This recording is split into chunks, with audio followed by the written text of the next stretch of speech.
There's nothing quite like tradition, and such tradition in the UK used to mean Christmas advertising began the day after Bonfire Night.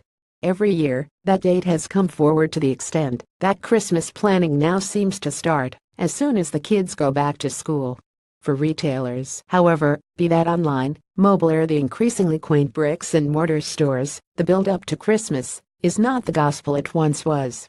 Now it is all about Black Friday, another day bound in tradition.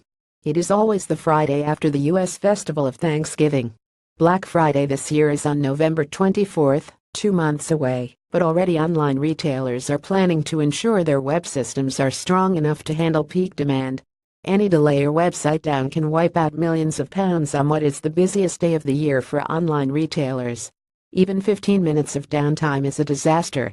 For some retailers, the Black Friday peak can represent as much as 10% of their annual revenues. Moreover, a report by software company Dynatrace found that 75% of mobile users would abandon a retailer's mobile site or app if it was slow or prone to crash. Earlier this month, high street and digital retailer Argos experienced an early nightmare when its website was down for maintenance, but the real problem started when its website was up. That the problems really began. Intermittent crashes, and, most damagingly for the company, incorrect pricing, such as Xbox on sale for £89.99 instead of £379.99, have been an unmitigated disaster. At time of writing, the PR crisis had still not diminished.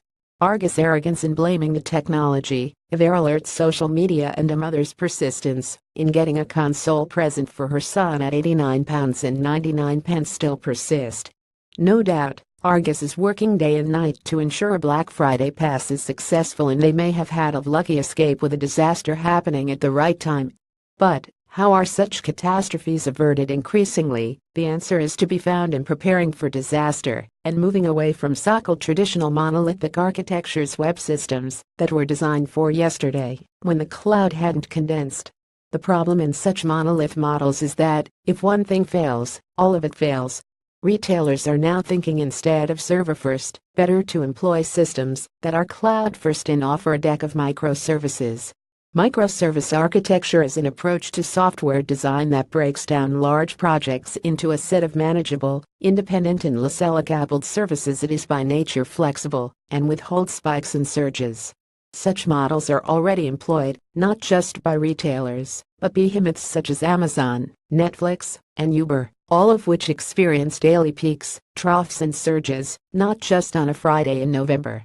Argos could learn, in fact, from another online retailer, ASOS, which realized as long ago as 2011 that it would have to scale for the future.